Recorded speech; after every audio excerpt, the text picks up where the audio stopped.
What's up, everybody? Today's video is the Kylian Mbappe derby was a bloodbath. My name is Greg, an American living abroad in Spain, learning the beautiful game of football one reaction at a time with your help.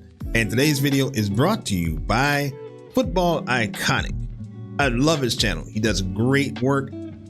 Go ahead and subscribe to the channel. I will include a link in the description so you can go and do that.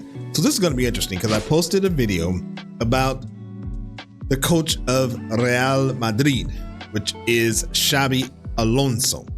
And it just so happens that he just got destroyed by PSG. So everybody said you should find something to react about that game. So here we are. Of course, my man did something great. So we're going to go ahead and check that out. Before we get started here, go ahead and subscribe to the channel and like the video. That way you can be a part of my football brain trust as we continue on this journey to learn the beautiful game. All right, y'all ready? All right, let's go. Madrid were 4 goals down against a team in blue and red with no reply. For a second, I thought I was watching El Clasico. Just like Inter Milan in the Champions League final, Madrid got the pity whistle. There were like 10 substitutions in the second half. There were cooling breaks, a disallowed goal, breaks in play for players on the ground, but right as the 90-minute mark hit, game over. It's a real shame. Chelsea are about to enter the fight of their lives. Hello everyone, hope you're doing well. Welcome back to the channel. I had to go see my gran recently. I went away, which is why the mustache is gone, but it will be back. I'll be taking no further questions. Before we start this video off, I just wanted to, I felt it was right to just say rest in peace to Diogo Jota and his brother Andre Silva. It's just such a tragedy, honestly. I didn't want to make a video on the topic, and I still don't, because I think, well, motor-related injuries, they hit somewhat close to me and people that I know, but also I would feel as though it's, maybe people would view it as otherwise, but I view it as benefiting or trying to get clicks off of just an unbelievable tragedy, so not going to do that. Much respect for that. So, and I do have to say something because I made one of those videos and it was a struggle. I didn't make it to the end of the day, and it was because I had multiple people requesting that I do multiple different things. So, you know, and I won't make another one after that. I've had people send me stuff since, but I have noticed that a lot of people are doing exactly what he said. So I definitely don't want to do that. So, but you got to respect the guy for saying that. I still feel just so shell-shocked about the entire situation and just so unbelievably sad for everyone that's been involved. You know, the family has lost 2 really young men that have just started their lives. In a lot of senses, Liverpool as a club are in what should be one of the best moments of all the people involved in their club's lives right now, and then this happens. And for the fans, looking forward to this man coming back from injury to show everyone what he can do, and or to further show everyone what he can do, rather. And yeah, it's really bad. And there've been a lot of bad actors. I've seen a lot of talk on all the online platforms about people trying to sway you away from all the people that are trying to benefit off of this, to try and get clicks or try and, you know, just be nefarious in general. And I feel like I also have to say, just please be respectful, please support anyone that's involved, please.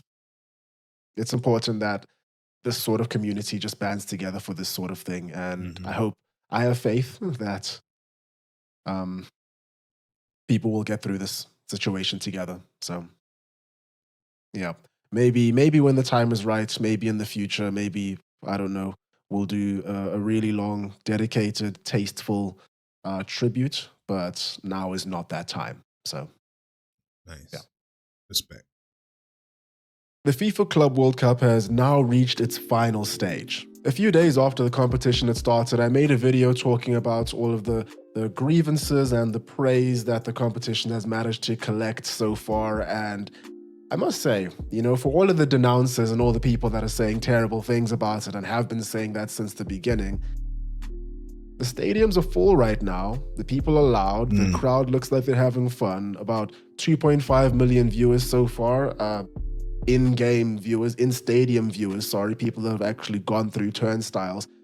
We've had about 62 games so far. Engagement online is high.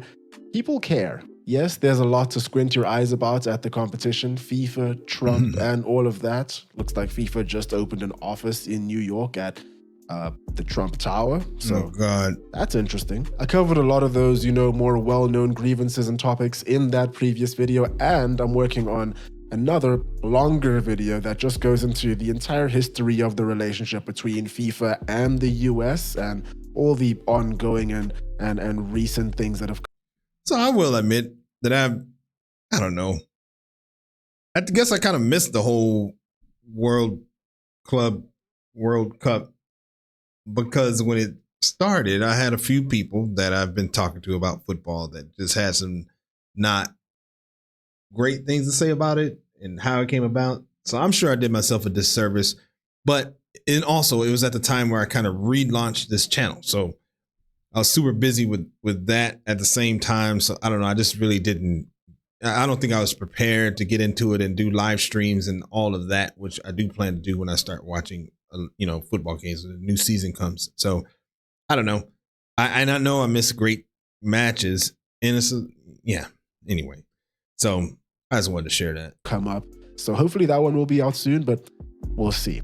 In the meantime, we are here to discuss some really highly entertaining football and a full-on demolition job. PSG vs Real Madrid, second semi-final of the FIFA Club World Cup 2025. Pretty much just from the start, it was pretty clear who the majority of the side was supporting. We were looking at a sea of white shirts out there, and it's kind of weird because Madrid right now, in its current form, is kind of just a team of individuals, right? That's who the majority of, let's say, everyone but the diehard supporters are looking at. And it was quite a poignant moment because that was really, really epitomized by the fact that all the players walk out one by one and are announced by the announcer really American style. So yeah, it didn't go that well for everyone watching in the stadium.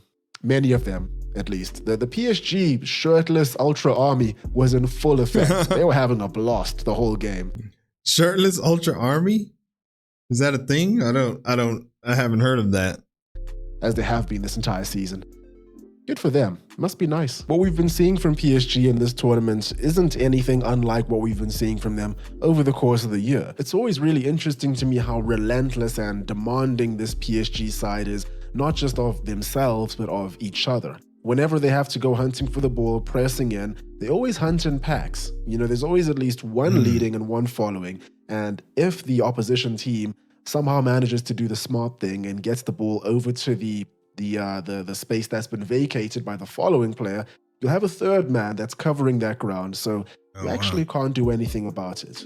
PSG are just, they're really scared. I can totally envision what he just said. And he said you can't do anything about it.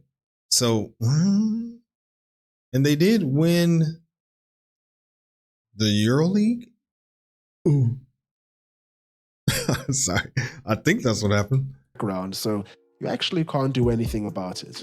PSG are just, they're a really scary side to play against. And it was exactly that reduced Real Madrid into a helpless pile of nerves from the very beginning. The team was just full of mistakes. Within the first 9 minutes, PSG's pressing got them 2 goals. And the person that will get all of the plaudits for their pressing, specifically for those 2 goals, is Ousmane Dembele. For the first goal, we see Dembele latch onto a mistake made by Raul Asensio and then get fouled by Thibaut Courtois, so this actually would have most likely been a penalty if Fabio Ruiz hadn't stepped in and slotted it home for the opener. And would you believe it, that goal came in the 5th minute and it was PSG's 3rd attack, I believe. Thibaut Courtois had already made a great save to keep Real Madrid in the game at minute 2. And then again, only 4 minutes later, Rudiger decides to do, you know what?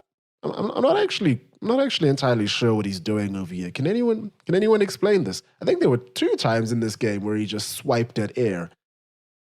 What's going on? Both of those were great finishes and both goals were manufactured through to the direct actions of PSG players. I don't want to take anything away from them, but it just seemed as though both of Real Madrid's centre-backs had zero spatial awareness throughout both of these both of these sequences, and they forgot where they were or what they were doing and just got nervous. It's crazy, really. It was just so easy for PSG to fashion opportunities. They were spamming down. So this is interesting because I know that Xavi just started, I think, in June. So does this have to do with his coaching style and ability?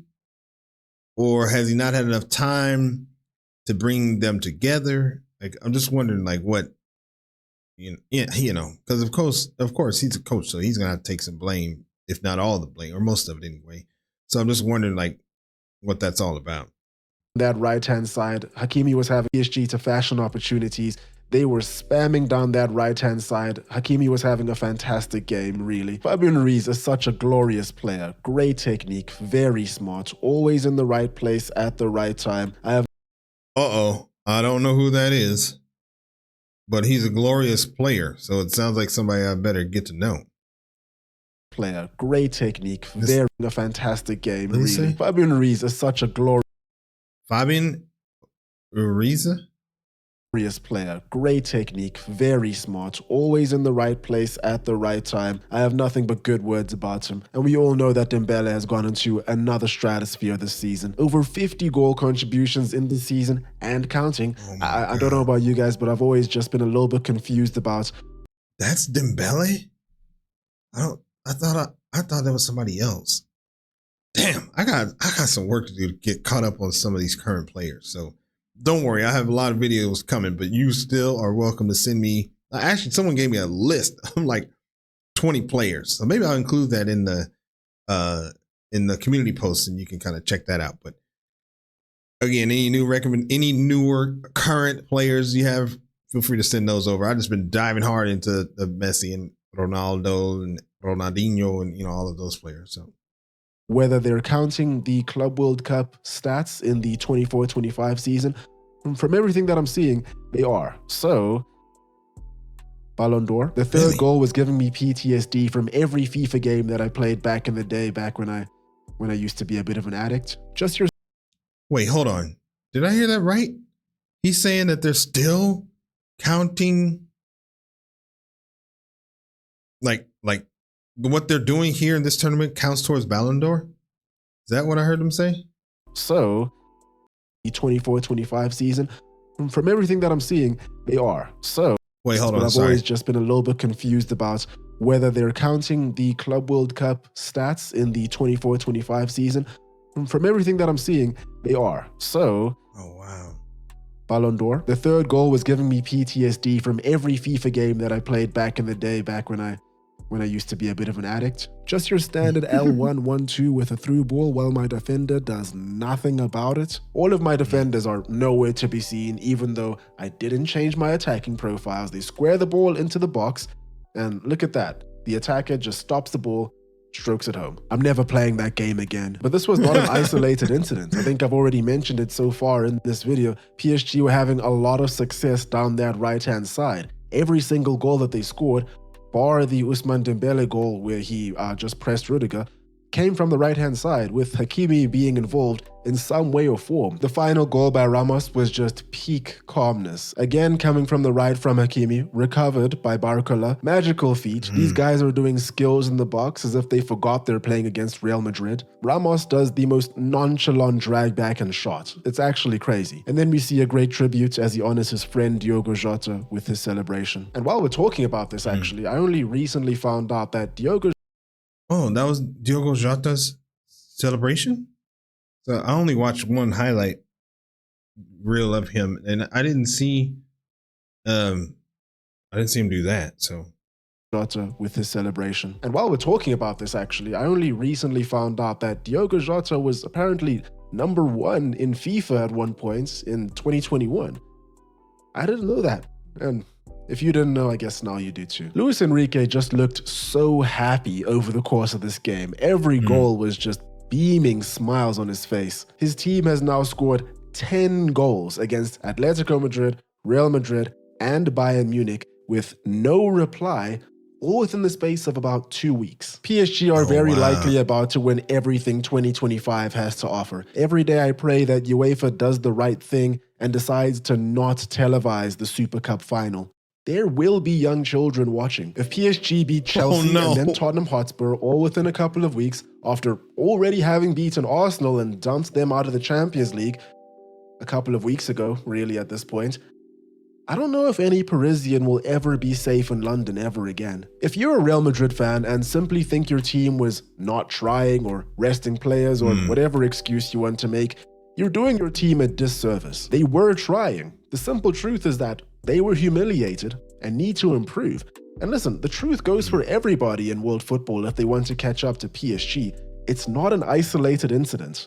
At the very least, they didn't lose 5-0 in a Champions League final. Mbappe was trying to win the game himself, despite not even trying to track back. The same goes for Vinny Jr., who wasn't tracking back all game, and correct me if I'm wrong. Okay, tracking back. Does that mean like transitioning back to defense?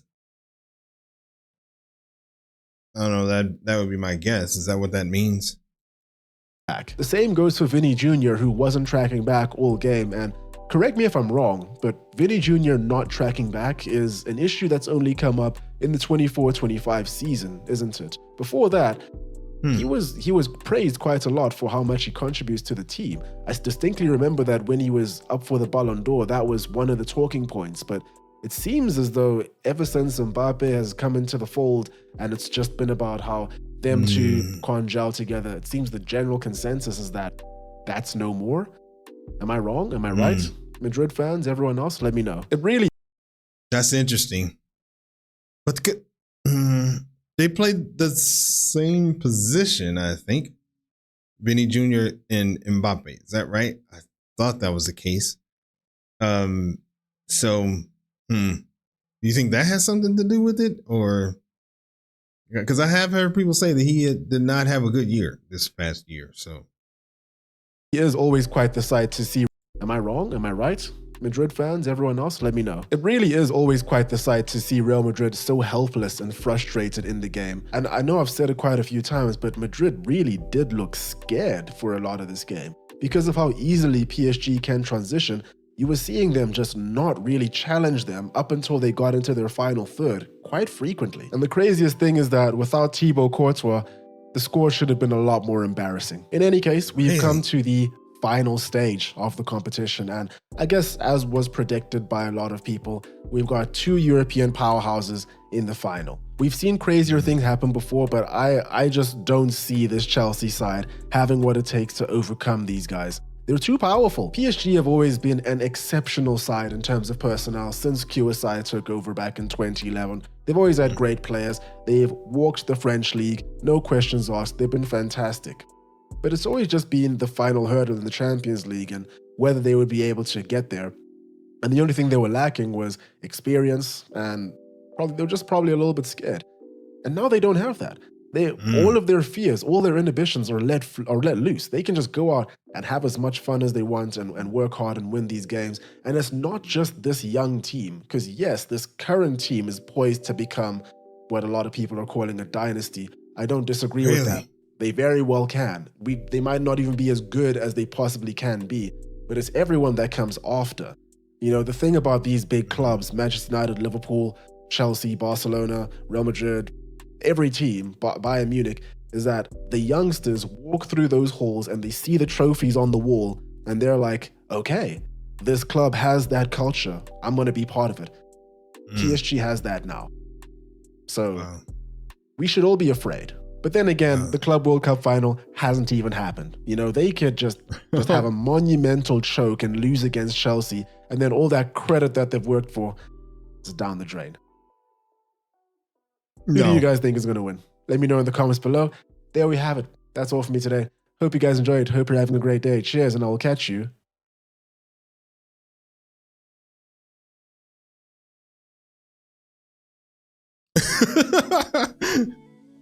I like that guy. Man, that's crazy. Damn, I guess I didn't realize that. I knew PSG was good, but I didn't know they were that good. Wow. I'm looking forward to watching them next year. Well, I mean, I suppose I could try and watch the final this year of this World Cup. But anyway, man, that was really good. So he always does a great job. So again, I will include a link in the description so you can go and show him some love. I'm sure he would appreciate that. And as always, thanks for stopping by, and we will see you on the next video. Peace.